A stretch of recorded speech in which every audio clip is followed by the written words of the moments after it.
όλα τα στοιχεία, όλες οι πληροφορίες και όλες οι δηλώσεις Ρώσων αξιωματούχων και μάλιστα του ίδιου του Προέδρου της Ρωσικής Ομοσπονδίας Βλαντιμίρ Πούτιν δείχνουν ότι ναι μεν η κατάσταση στην περιοχή του Κούρσκ παραμένει έκρηθμη,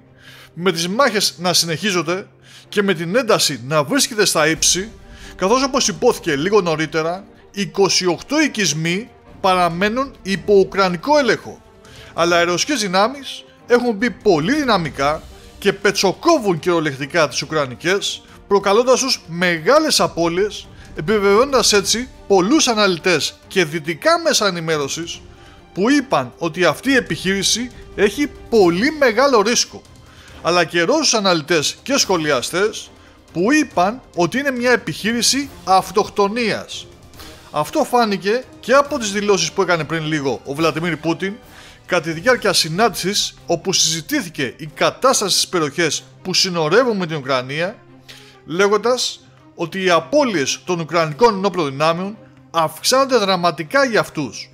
και επισημαίνοντας πως οι απώλειες των Ουκρανικών ενόπλων δυνάμεων περιλαμβάνουν τις πιο μάχημες μονάδες των τμήματων που μεταφέρουν στα σύνορά μας. Αποδεικτικά στοιχεία αυτών των δηλώσεων του Ρώσου Προέδρου είναι η συνεχής δημοσίευση βίντεο του Ρωσικού Υπουργείου Άμυνας, στα οποία φαίνονται οι ρωσικές δυνάμεις να πλήττουν και να καταστρέφουν πολλές δυνάμεις των Ουκρανών. Μάλιστα μέσα στη νύχτα, ρωσικά ελικόπτερα MI-28 και Kamov-52 πραγματοποίησαν επιδρομή εναντίον συγκέντρωσης ανθρώπινου δυναμικού, τεθωρακισμένων και στρατιωτικών οχημάτων των Ουκρανικών ενόπλων δυνάμεων στη συνοριακή περιοχή του Κούρσκ, σκορπώντας το θάνατο αφού χτύπησαν με σφοδρότητα χρησιμοποιώντας πυράβλους αέρος εδάφους. Η καταστροφή Ουκρανικών στρατιωτικών οχημάτων αλλά και εξοπλισμού όπως ραντάρ είναι συνεχής και όπως ανακοίνωσε το Ρωσικό Υπουργείο,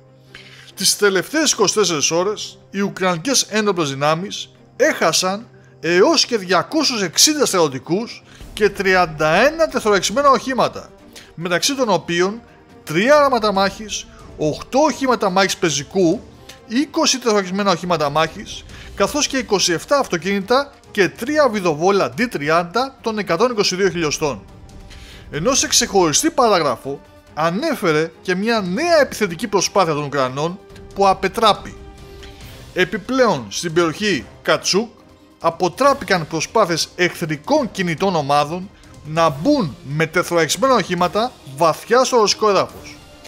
Ένα άρμα μάχης, 8 οχήματα μάχης πεζικού Bradley, 16 τεθωρακισμένα οχήματα μάχης και 14 pick-up καταστράφηκαν. Και όλα αυτά από τις ρωσικές μονάδες που έφτασαν τις προηγούμενες ημέρες και επιχειρούν στην περιοχή. Φανταστείτε τι έχει να γίνει όταν ξεκινήσουν να επιχειρούν και οι πρόσθετες που ανακοίνωσε πριν από ελάχιστα λεπτά το Ρωσικό Υπουργείο Άμυνας. Πρόσθετες δυνάμεις και μέσα έχουν παραδοθεί στην περιφέρεια Κούρσκ για τη δημιουργία ομάδας στρατευμάτων και τη δημιουργία εφεδριών. Μια πραγματική καταστροφή.